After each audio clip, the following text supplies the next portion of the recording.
ITV Bharat की इस ground report में हम आपको दिखाने जा रहे हैं उस मोरवा शहर की कहानी जहां 50,000 जिंदगियां बेदखल हो रही हैं।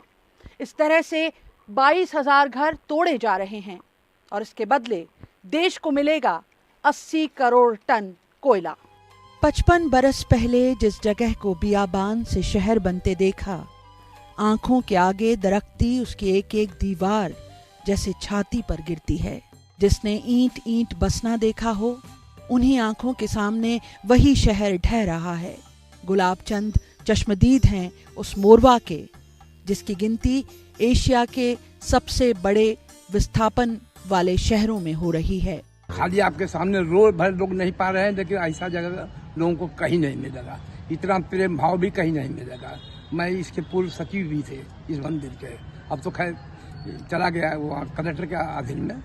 तो फिर भी हम दीना 10 आदमी हम लोग मिलकर सदस्य हैं इसके, अभी भी चल रहा है। बस कुछ नहीं था, एक सिर्फ मंदिर हम लोग का था, सब वीरान था, यहाँ कुछ नहीं था। सब लोग बाहर से जब जितने लोग बहुत गोल्डन था और हम लोग खोजते थे आदमी को कि नौकरी पे लोगों को लगाना है। मनीष चौधरी ने 25 बरस पहले जिस स्कूल से अपनी पढ़ाई पूरी की, आज उनका बेटा भी उसी स्कूल में है। लेकिन ये स्कूल किसी भी दिन धराशायी हो सकता है। करीब 25 साल पहले मैं इसी स्कूल से पढ़ के निकला हूँ, इवन दो कि मेरा बच्चा भी आज इसी स्कूल में पढ़ रहा है। मोरवा विस्थापन को लेकर के एक बहुत बड़ी समस्या आन खड़ी हुई है कि यहाँ के लोगों को कहीं अभी फिलहाल बसाया नहीं जा सका है। ऐसे में अभी जो पढ़ रहे बच्चे हैं, उन सभी का भविष्य अब अंधकार में दिख रहा है, अधर में दिख रहा है कि हम अपने बच्चों को कहाँ ले जाएं, कहाँ उच्च शिक्षा ग्रहण करें। और इसको लेकर के जिला प्रशासन, ना ही अंचल प्रबंधन, मेरा वार्ड क्रमांक 8 में भी घर है, 9 में भी घर, मुआवजा अभी तक नहीं मिला है, ना ही आगे तक प्रक्रिया बढ़ पाई है। जहाँ पैदा हुआ आदमी, जहाँ 40 साल बिता दिया, उन लोगों को छोड़ के नई जगह पे फिर से गृहस्थी शुरू करना नए लोगों के बीच में, ये सबसे बड़ी पीड़ा होती है। ये एक तरह का पलायन हो जाता है। पूरे देश के कोयला उत्पादन का 15% कोयला अकेले सिंगरौली में होता है। मोरवा के विस्थापन के बाद ये उत्पादन बढ़ाने की तैयारी है। विकास की शर्त पर हो रहे विस्थापन में सवाल कई हैं। बरसों की बसाहट छोड़ देने के जज्बाती सवाल के साथ प्रश्न ये कि जिंदगी दोबारा कैसे खड़ी होगी। यहाँ पे हमने 40 वर्ष गुजारे हैं। अच्छा। ये सिंगरौली को छोड़ के जाने में मुझे बहुत दर्द हो रहा है। अच्छा।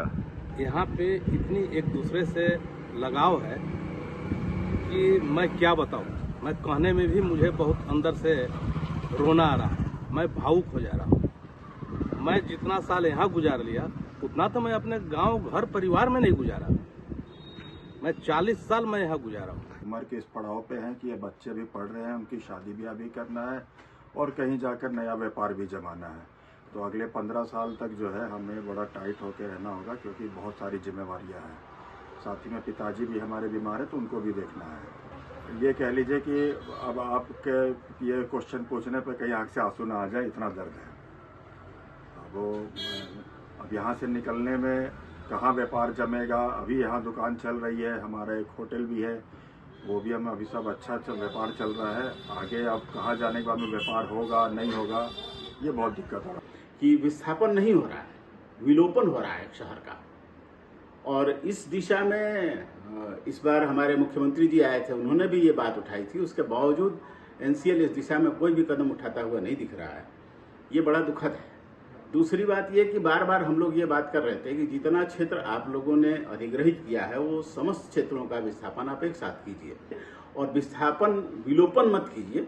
शहर अगर एक उजड़ रहा है तो इसको बसाने की दिशा में भी सोचिए। तकरीबन 30 से 35 स्कूल हैं और प्राइवेट मिला के, 30 के आसपास मंदिर हैं और 2 चर्च हैं, 5 हॉस्पिटल हैं छोटे बड़े मिला के, और मस्जिद भी 4 हैं यहाँ। मोरवा के विस्थापन को एशिया के बड़े शहरी विस्थापनों में गिना जा रहा है। विस्थापन इसलिए कि इस मोरवा के नीचे दबा है 80 करोड़ टन कोयला। ये एक पूरे शहर जैसी बेदखली है। पूरे 50,000 की आबादी विस्थापित होगी। इस एक विस्थापन के लिए 927 हेक्टेयर में बसे करीब 22,000 मकान गिराए जा रहे हैं। इसके अलावा स्कूल, धार्मिक केंद्र, अस्पताल अलग हैं। नॉर्दर्न कोलफील्ड ने विस्थापन में 35,000 करोड़ रुपए का मुआवजा तय किया है। विस्थापन के बाद जिंदगी क्या फिर दोबारा पटरी पर आ पाती है? विस्थापन एक जीवन को कैसे प्रभावित करता है? सिंगरौली जिले का चंदावल गांव इन सारे सवालों का जवाब है। 11 गांव के जन मने उछड़ल बने तो बीच बीच आके बसल बने 12,000 रुपया एकड़। अभी का वह सब वैसना बा, आने के काम करे ताने खा ताने जिए ताने वह का बा। सिंगरौली को देश की एनर्जी कैपिटल भी कहा जाता है। कोयले का 2,724 मिलियन टन का बड़ा भंडार है यहाँ। लेकिन फिलहाल कोयले के खजाने पर बसे मोरवा के विस्थापन से देश भर में इसकी चर्चा है। विस्थापन के मुद्दे पर एनसीएल के जनसंपर्क अधिकारी राम विजय सिंह ईटीवी से बताते हैं कि इस विस्थापन से 25 वर्षों के लिए एनसीएल की जयंत परियोजना का कोल उत्पादन बना रहेगा। ये एनसीएल की सबसे बड़ी खदान है, जिसका एक साल का उत्पादन 30 मिलियन टन है। यहाँ से देश के कई राज्यों के बिजली घर में कोयला भेजा जाता है। देश की अर्थव्यवस्था में कंट्रीब्यूशन होगा और हर साल 3,000 करोड़ का मुनाफा। तरक्की की शर्त पर एक शहर मलबे में तब्दील हुआ जाता है। मुनव्वर राना साहब का शेर है, मुहाजिर हैं मगर हम एक दुनिया छोड़ आए हैं, तुम्हारे पास जितना है हम उतना छोड़ आए हैं। अपनी आंखों के आगे तिनका तिनका बसाए घर और कारोबार को मिटते देखना, इस दर्द का कोई मुआवजा होगा क्या? सिंगरौली में दिनेश तिवारी के साथ शिफाली, ईटीवी भारत के लिए।